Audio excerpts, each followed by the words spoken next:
Tanong ng ating viewer at nabasa ko kahit ako ay nasa galaan dito sa ating paglalakbay. Ang tanong ng ating viewer, paano ko po i-renew ang aking PGWP? Yan.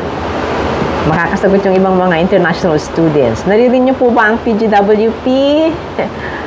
Ang sabi po ng IRCC, unfortunately, hindi mo marirenew ang iyong PGWP kasi ang post-graduation work permit ay once lang ibibigay sa iyo. So, ibig sabihin kasi pag magre-renew ka, that is another term, no? So, hindi na pwede.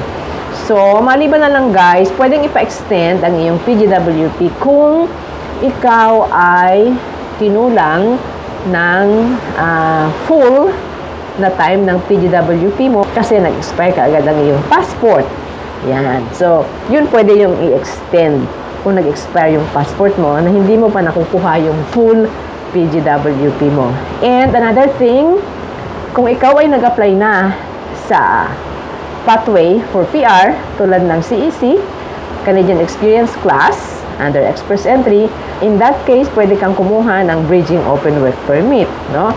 Dahil may aplikasyon ka na, habang hinihintay mo yung resulta, ay Open Work Permit naman ang hawak mong status. Kumusta po ang mga naka-PGWP? Good luck! Sana'y makakuha kayo ng PR pathway ninyo sa lalong madaling panahon. Good luck to everybody! Si Ate Menchi po ito mula sa Karagatan. Nasa galaan pa ako guys, pero malapit na akong umuwi. Ayan. Thank you for watching. Bye!